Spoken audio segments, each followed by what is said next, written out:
Hello guys, Dr.Pitanger here, and today I want to try a new format. I want to introduce you to one of IS4's most notorious stage. A stage that is so hard, even veterans have a hard time clearing it. A stage that the name alone is enough to make you shiver. A stage that has broken more than one player.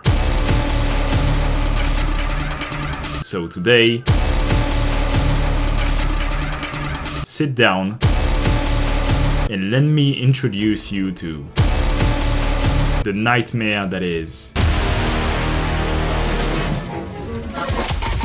Sentinel.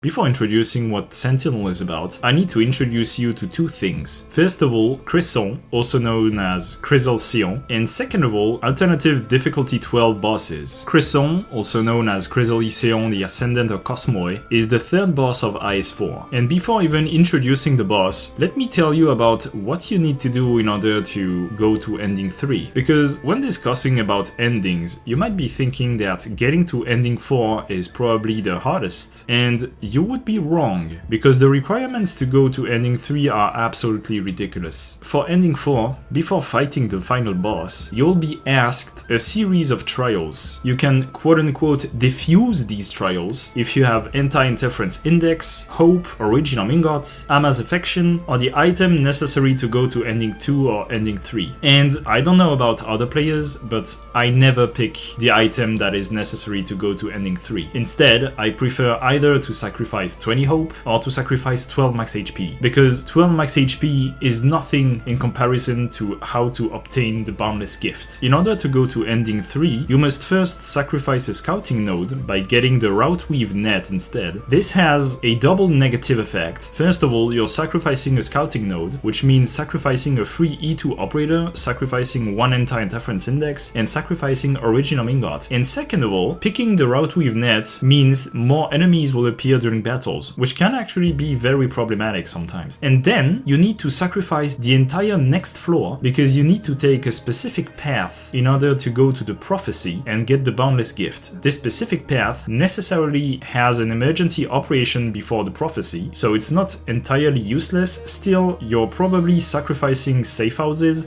rogue traders, boss key passages, and other very important nodes that would have helped you win a run. All of this for what? Increasing the number of enemies during fights, increasing your collapse value by 3 when you pick the Boundless Gift, and that's it. There's absolutely no benefit to this. Once you've done this, you clear the boss on floor 5 and you access floor 6. And now it's about time I talk about Crescent. Crescent is not like other bosses. Crescent is by default immune to every attack. There is a device at the center of the map that you need to activate in order to be able to hit the boss. There's only one issue, however, is that this device only lasts 5 seconds or 10 if it's supercharged. Crescent, however, on the base map that is Gardener, moves in a very predictable pattern and is therefore very easy to prepare for a good moment to activate the device and to strike. Usually this map isn't that difficult. Half of the enemies that spawn are Tainted Carcass, which at this point in the game are basically joke enemies. There's also some distorted casters, but usually same thing. At this point in the game they are easily dispatched. Collapse Construct are also some very easy aerial enemies. You got some Arc Screen Guard Captain that need to be hit a certain number of times in order to finally take some damage. Then there's also some elite Imperial Strikers that can become a bit difficult to deal with, but usually at this point in the game it's not that much of an issue. Then there's also a couple other enemies, but nothing really too problematic. Now I need to introduce you to what are called difficulty 12 alternative bosses. The first one is the alternative version of Sammy's Will. It isn't called Lofty Silverfrost. Instead, it's called Ice Cold Image. You may notice that the layout is slightly different. Most notably, there's a blue box that is way closer to the red boxes. But that's not it. The enemies that spawn are also very different. You get a lot of exploding frost spiders, a lot of frost drones, a lot of saxophonists that actually have increased stats, some red ice weebs, and Yeti enemies. But that's not it. The layout of the map and the enemies that spawn aren't the only things that change. What also changes is Sam as Well itself. In Lofty Silverfrost, Sam as Well periodically casts an attack called Surge of Nature that stuns the most recently deployed operator, or the one that has the most aggro, and make it take damage over time. Once it has less than 50% HP, Surge of Nature is cast on the 2 recently deployed operators instead. So in Ice Cold Image, Sam as Well doesn't have this attack. However, there are much more dangerous things. For example, there is a Blizzard Howling that inflicts cold on the entire map, which means that combined with the freezing spiders or freezing drones, your operators can easily be frozen, which can be very deadly when combined with the Yeti Ice Cleavers, or simply if your healers get frozen, for example. Not only that, Sam as Well also has a little more HP, and more importantly, the Silver White Bulwark, the little ice things that spawn with Sam as Well, have 4 times as much HP. So overall, this is actually a very difficult stage. Now, what about Eikthyr?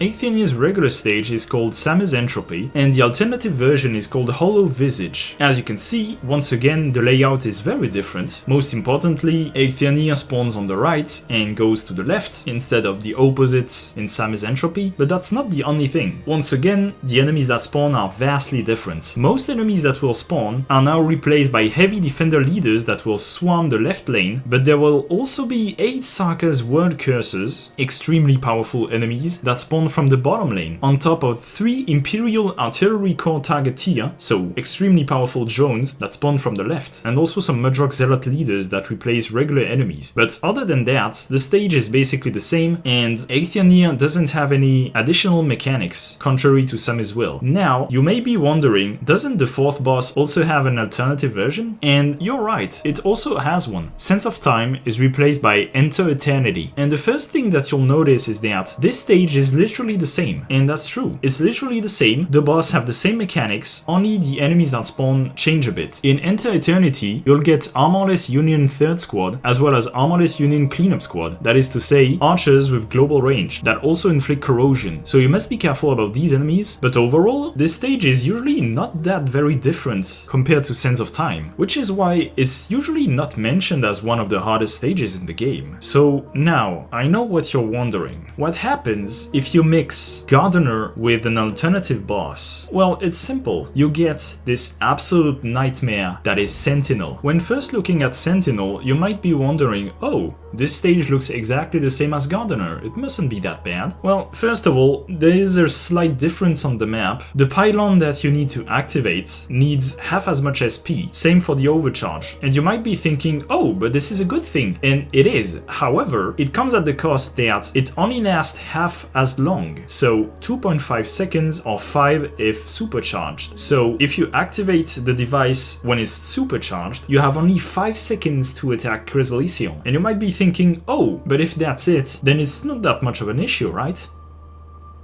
Right? How naive you are.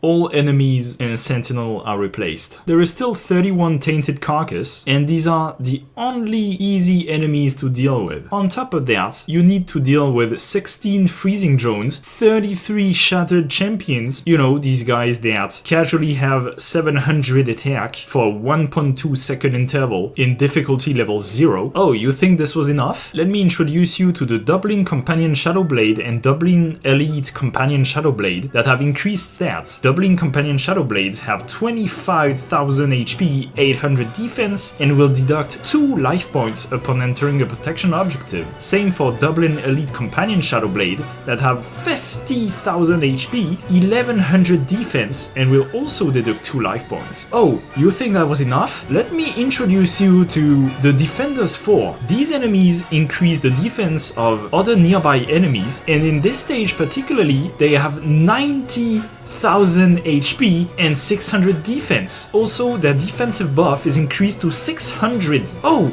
you still think this wasn't enough? Let me introduce you to the Blockers P. Blockers P increase the resistance of other nearby enemies, and in this stage they have 120,000 HP.